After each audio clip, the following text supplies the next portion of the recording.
তো বন্ধুরা আজকে আমরা ডাম্পি লেভেল সার্ভে ড্রয়িং করা শিখবো কিভাবে ড্রয়িং করতে হয়। এই যে আমাদের ক্যালকুলেশন, এই ক্যালকুলেশনটার উপরই আজকে আমরা ড্রয়িং করবো। ঠিক আছে, এটা আমরা আগের ভিডিওতে ক্যালকুলেশন করেছিলাম, তোমরা যদি এখনো না দেখে থাকো তো দেখে নিও। ঠিক আছে, এটা রাইজ অ্যান্ড ফল মেথডে আছে। তো চলো এবার ড্রয়িংটা তাড়াতাড়ি করে শুরু করা যাক। তো সবার প্রথমে তোমাদের নিয়ে নিতে হবে একটা স্কেল এবং পেন্সিল, এবং স্কেল পেন্সিলের সাহায্যে এবার তোমাদের দেখতে হবে যে ক্যালকুলেশন টেবিলে distance on paper in centimetre কত হয়েছে, অর্থাৎ কত তোমরা নিয়েছো। কেন কত নিয়েছি আমরা, 18 সেন্টিমিটার হায়েস্ট নিয়েছি, অর্থাৎ 2 করে এগিয়েছে, 0 2 4 6। তো এরকমভাবে 18 সেন্টিমিটার একটা লাইন টেনে নিতে হবে। ঠিক আছে, তো চলো আমরা ঠিক এই জায়গাটায় একটা লাইন টেনে নিই।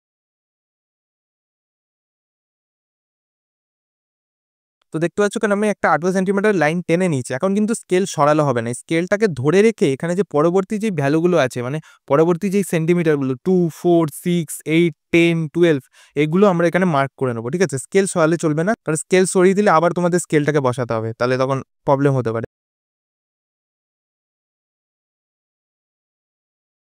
তো দেখতে পাচ্ছ এখানে আমরা সেন্টিমিটারগুলো নিয়ে নিয়েছি, অর্থাৎ এই ভ্যালুগুলো আমরা ইনপুট করে নিয়েছি। ঠিক আছে, তো এবার আমরা কি করবো, যেসব ভ্যালুগুলো নিলাম সেগুলো আমরা এখানে বসিয়ে দেবো। তো ফার্স্ট কি 0, তারপর 2, তারপর 4, তারপর 6 8 10 12 14 16 18। দেখতে পাচ্ছ আমি এখানে ভ্যালুগুলো লিখে দিয়েছি। এটা হয়ে গেল আমাদের হরাইজন্টাল স্কেল। এবার আসি ভার্টিক্যাল স্কেলে। তো ভার্টিক্যাল স্কেল কি নেবো আগে সেটাকে দেখে নিই কিরকম ভাবে নিতে হবে। তো ভার্টিক্যাল স্কেল নেওয়ার জন্য আমাদের দেখতে হবে যে আর এল এ হাইয়েস্ট ভ্যালু এবং লোয়েস্ট ভ্যালু কত রয়েছে। হাইয়েস্ট ভ্যালু কত রয়েছে 10 এবং লোয়েস্ট ভ্যালু কত 9। এমন ভ্যালু নেবো যাতে ঠিক জায়গায় এই 9 আর 10 যে মাঝখানে যে ভ্যালুগুলো আছে তার মধ্যে যেন চলে আসে। তো দেখতে পাচ্ছ এটা বেশি লেন্দি জায়গা না, কারণ বেশি আন্ডুলেটিং না জায়গাটা, কারণ 10 আর 9 এর মধ্যেই রয়েছে। ঠিক আছে, এখানে যদি 11 12 যেত তাহলে বোঝা যেত যে একটু মানে উঁচু নিচু জায়গা। তো এবার আমি কি করবো, vertical scale 1 centimetre is equal to 1 metre ধরে নেবো। ঠিক আছে, এবার ধরে নিয়ে এবার আমি এখানে লাইনটা টানছি। এবার দেখো কিরকম ভাবে টানছি। তো আমি এখানে কিরকম ভাবে নিচ্ছি, 5 থেকে শুরু করছি, অর্থাৎ 6 সেন্টিমিটার থেকে শুরু হচ্ছে। তো 5-এর ঘরে বসিয়ে দেওয়ার পর এখানে যে হাইয়েস্ট ভ্যালু আছে সেটা কত 10। আমরা এবার 10 নেবো না, 10 থেকে 11 নেবো। ঠিক আছে, মানে একটা এক্সট্রা ঘর নিয়ে রাখবো। তো আমরা কি করবো, 11 থেকে পর্যন্ত কেটে নেবো লাইন। তো দেখতে পাচ্ছ টেনে নিয়েছি। এবার স্কেল একইভাবে না সরিয়ে এখান দিয়ে আমরা 5-এর পর 6, 6-এর পর 7, এরকম 1 সেন্টিমিটার 1 সেন্টিমিটার করে লাইন মার্ক করে নেবো। তো দেখতে পাচ্ছ কেন আমরা 1 সেন্টিমিটার করে মার্ক করে নিয়েছি। তো আমি এখানে লিখে দিই কত কি ভ্যালু নিয়েছি। তো ফার্স্ট কত নিয়েছি 6 সেন্টিমিটার, তারপর 7, তারপর 8, তারপর 9, তারপর 10, তারপর 11। তো এবার কি করবে, ঠিক একইভাবে এদিকেও একটা লাইন টেনে দেবো। তো দেখতে পাচ্ছ এত অবধি আমাদের হলো। এবার আমাদের কি করতে হবে, এই লাইনেরই মাপ করে এখানে একটা লাইন টেনে নিতে হবে, মানে একই মাপের একই মেজরে সোজাসুজি। ঠিক আছে, এরকম ভাবে যাতে সোজাসুজি নামে। তো তার জন্য তোমরা কি করতে পারো, এখানে যেটা স্কেল দিয়ে এরকম ভাবে একটু ডট ডট দিয়ে নেবে, দিয়ে এরকম সোজাসুজি একটা দাগ টেনে নেবে। তো দেখতে পাচ্ছ আমরা এখানে এরকম ভাবে দাগ টেনে নিয়েছি। তো এবার কি করব, যে আর এল এর যে ভ্যালুগুলো আছে সেগুলো আমরা এই ড্যাশের মাঝখানে বসিয়ে দেবো। দেখো ঠিক এরকম ভাবে।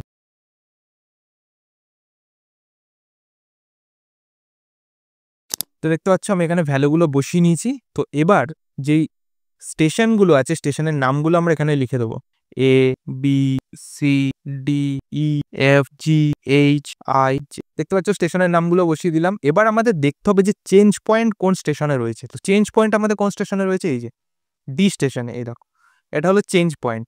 এটা অনেক ক্যালকুলেশনে চেঞ্জ পয়েন্ট থাকে এবং নাও থাকে। ঠিক আছে, এখানে আবার একের অধিকও থাকে। তো সেই চেঞ্জ পয়েন্ট দেখে তোমরা এখানে কি করবে, যে স্টেশনে রয়েছে তার তলায় এরকমভাবে একটা তীর চিহ্ন দিয়ে ছোট্ট করে তলায় লিখে দেবে সিপি, অর্থাৎ ডি স্টেশনে চেঞ্জ পয়েন্ট রয়েছে। ঠিক আছে, এটা কিন্তু দিতে হবে। তো এটা হয়ে গেল আমাদের ডাম্পি লেভেল প্রোফাইলের স্কেলটা। তো এবার আমাদের ড্রয়িংটা করতে হবে। ঠিক আছে, তো চলো, তো তোমাদের নিয়ে নিতে হবে একটা স্কেল। এখানে স্কেলেই কাজ মিটে যাচ্ছে, কারণ আর কোনো ইনস্ট্রুমেন্ট লাগে না। তো আমরা এখানে কি করব, আমাদের যে 6 সেন্টিমিটার তার আগে আমাদের কত নিশ্চয়ই 5 সেন্টিমিটার থাকে। তাই জন্য আমরা কি করব, 6-এর আগে যেহেতু 5 আছে তাই আমরা এই 5-এর এইখানে বসিয়ে দেবো, যেরকমভাবে আমরা মাপটা নিয়েছিলাম। ঠিক আছে, তো একইভাবে আমরা বসিয়ে নিয়ে আমরা ফার্স্ট আমাদের ভ্যালুটা কত বলেছে, যেখানে লেখাই রয়েছে, আমাদের ক্যালকুলেশন টেবিল আর দেখার দরকার নেই। কত 10, এই যে 10 আমি ডট দিয়ে দিলাম। ঠিক আছে, তার পরবর্তী কত বলেছে 9.99। 5-এর ঘরে স্কেলটা ধরে নিয়ে আমরা এখানে 9.99 ইনপুট করে দেবো। দেখতে পাচ্ছ ঠিক একইভাবে যে পরবর্তী ভ্যালু আছে কত 9.96। আবার সে 5-এর ঘরে স্কেলটাকে ধরে নিয়ে তারপর ঠিক একইভাবে তার পরবর্তী ডি যেখানে চেঞ্জ পয়েন্ট রয়েছে সেখানের ভ্যালু কত 9.06। আবার স্কেলটাকে বসিয়ে 5-এ। তো চলো ঠিক একইভাবে যে পরবর্তী স্টেশনগুলো রয়েছে সেগুলো যে ভ্যালুগুলো আছে সেগুলো ইনপুট করে নিই। তো দেখতে পাচ্ছ এখানে আমরা ভ্যালুগুলো ইনপুট করে নিয়েছি। ঠিক আছে, নাও দেখতে পেতে পারো, তো আমি একটু জুম করে দেখিয়ে দিই। এই যে তো চলো এবার আমাদের কি করতে হবে, ফ্রি হ্যান্ডে অর্থাৎ তো একই হাতে আমাদের এরমভাবে লাইন টেনে দিতে হবে, একটু হাত ওঠানো যাবে না। তো আমরা কোথা দিয়ে শুরু করবো, 10 তার কারণ প্রথমেরটা 10 সেন্টিমিটার ছিল, তো 10 থেকে আমরা ফ্রি হ্যান্ড শুরু করছি। তো চলো দেখো, তো দেখতে পাচ্ছ ফাইনালি আমরা ফ্রি হ্যান্ডে টেনে নিয়েছি, এরকম দেখতে লাগবে। কিন্তু এখনো কিন্তু ড্রয়িং কমপ্লিট হয়নি, কারণ এর মধ্যে এখনো অনেক কিছু করতে হবে, সেটা না করলে কিন্তু অঙ্কটা কিন্তু পুরো ভুল, অর্থাৎ ড্রয়িংটা পুরোই ভুল হবে। তো তোমাদের নিয়ে নিতে হবে এবার একটা ব্রাউন কালারের পেন্সিল, এবং ব্রাউন কালারের পেন্সিল নিয়ে ঠিক এরকম ভাবে শেড দিতে হবে। দেখো ঠিক এই জায়গায়, এবং শেড দেওয়ার পর তোমাদের এবার পেন্সিল নিয়ে লিখে দিতে হবে এখানে এই ড্রয়িং এর উপর দিয়ে, সেটা কি, গ্রাউন্ড সারফেস। ঠিক আছে, তো আমি এখান দিয়ে শুরু করছি, GROUN, একটু স্পেস দিয়ে SURFACE, গ্রাউন্ড সারফেস, এবং এখানে একটা তীর চিহ্ন, কোনটা কি স্কেল কত কি ধরেছি সেটা লিখে নিতে হবে। তো এখানে আমরা কি করব, একটা লাইন টানতে হবে, সবার প্রথমে লাইন টেনে এখানে একটা তীর চিহ্ন দিয়ে দেবো। তো তীর চিহ্ন দিয়ে এখানে লিখে দিতে হবে এলিভেশন ইন মিটার।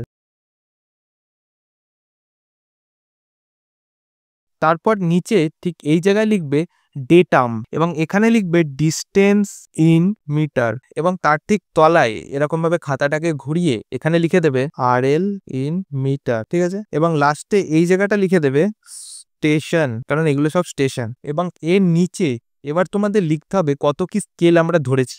ঠিক আছে, তো এখানে আমি লিখে দেবো হরাইজন্টাল স্কেল এবং ভার্টিক্যাল স্কেল। তো হরাইজন্টাল স্কেল কত ধরেছিলাম, এই যে কত ধরেছিলাম আমরা, 1 centimetre is equal to 2 metre, অর্থাৎ 2 দিয়ে ভাগ করে করে আমরা এখানে সেন্টিমিটারে কনভার্ট করেছিলাম। তো আমরা কি করে দেবো, এখানে লিখে দেবো 1 cm is equal to 2 metre. তারপর কি ভার্টিক্যাল স্কেল, অর্থাৎ একটু আগে যে স্কেলটা বানালাম সেটা কত করে নিয়েছি, তো সেটা আমরা নিয়েছি 1 centimetre is equal to 1 metre, এটা গেল স্কেল। তো এবার লাস্ট যেটা করতে হবে, তোমাদের হেডিং দিতে হবে, একটা সঠিক হেডিং যদি না দাও তাহলে কিন্তু নাম্বার কাটবে। তো সঠিক হেডিং এখানে কি হবে, চেঞ্জ পয়েন্ট থাকলে একরকম হেডিং হয়, আর চেঞ্জ পয়েন্ট না থাকলে একরকম হেডিং হয়। এটা যেহেতু চেঞ্জ পয়েন্ট দিয়ে সেটা আমি তোমাদের লিখে দিচ্ছি, এবং তারপর চেঞ্জ পয়েন্ট না দিয়ে যেটা হেডিংটা হবে সেটাও বলবো। তো দেখতে পাচ্ছ এটা হলো আমাদের হেডিং, এই চেঞ্জ পয়েন্ট দিয়ে ড্রয়িংটা কি লিখেছি, longitudinal profile along the line AD and DJ by dumpy level survey. AD আর DJ মানে কি, এই যে A থেকে D, তারপর চেঞ্জ পয়েন্ট যেহেতু আছে তাই জন্য ভাগ করে দিয়েছি AD অ্যান্ড DJ। ঠিক আছে, এখানে যদি চেঞ্জ পয়েন্ট না থাকতো তাহলে আমরা কি করতাম, অর্থাৎ D যদি চেঞ্জ পয়েন্ট না থাকতো তখন আমরা কি করতাম, AJ লিখে দিতাম শুধু। ঠিক আছে, আবার এখানে যদি আরেকটা চেঞ্জ পয়েন্ট থাকতো তখন কি করতাম, AD, DG এবং GJ। আশা করি বোঝাতে পেরেছি। তো চলো, এটা হলো আমাদের ড্রয়িং। এবার যদি ক্যালকুলেশন যদি এখনো না দেখে থাকো, আরো যদি কোনো বুঝতে যদি অসুবিধা হয় চেঞ্জ পয়েন্ট দিয়ে, তাও আমাদের ভিডিও আছে, তো এই ভিডিওতে ক্লিক করো। তো ভিডিওটা ভালো লাগলে একটা লাইক করে দিও আর চ্যানেলটাকে সাবস্ক্রাইব। ঠিক আছে, তো আবার একটা নেক্সট ভিডিওতে আসছি কোনো ড্রয়িং বা ক্যালকুলেশনের সাথে, নয়তো সোজা পড়াতে চলে যাবো। ঠিক আছে, তো চলো।